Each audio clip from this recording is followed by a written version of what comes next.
My name is Elabd, and I'm one of the owners and brewers at Yesfolk Tonics.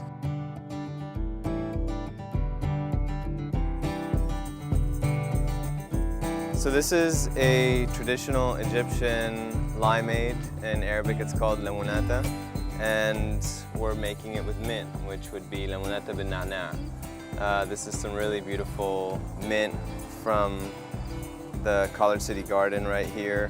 It's got some flowers on it. If you haven't seen the mint blossoms before, they're gorgeous. They're totally edible and have a lot of aroma and flavor too, and they're going to be a really good addition to this.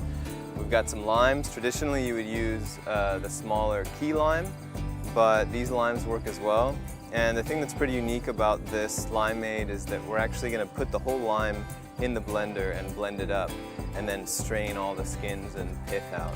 So since we're putting the whole thing in, it's good to try to get some organic limes so that you know that there isn't going to be anything funky on the skins that you wouldn't want to be consuming. And a couple slightly non-traditional additions. This is some lemon balm. It's in the mint family. You can tell it looks real similar, but it has a really aromatic, fresh, lemony aroma to it that is just going to add to what the limes are bringing in. And typically in Egypt you would use either sugar or sometimes honey, but we're going to use some maple syrup that's from a local sugar house around here that's also going to give it a little bit more of a local touch. So all this stuff's going to get blended up, and then we're going to strain it and then sip it on ice. So if you have a really strong blender, you can throw the limes in whole, especially if you're working with smaller key limes. But I like to give the blender a little bit of a helping hand and half or a quarter the limes.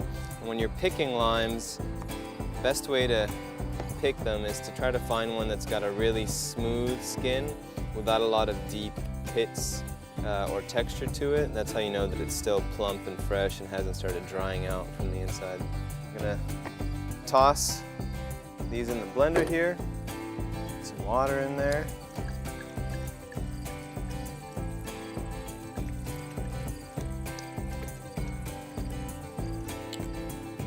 Some mint.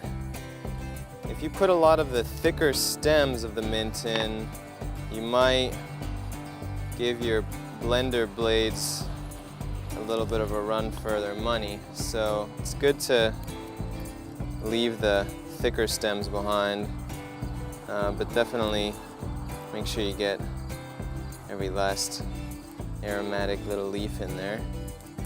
Alrighty. I like to make it super minty. Extra minty. Throw the lemon balm in there. Same thing, if there's any kind of stem that feels like it might be a little hard to chew for the blender, you can pull that out. Toss that in there.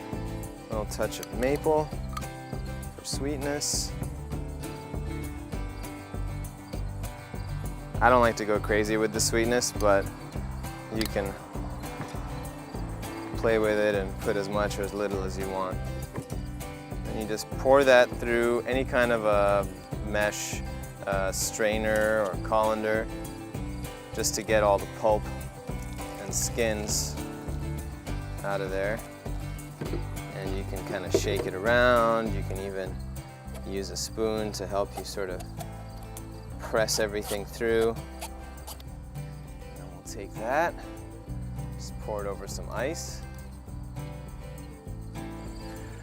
All right, just get yourself a nice little glass full to sip on.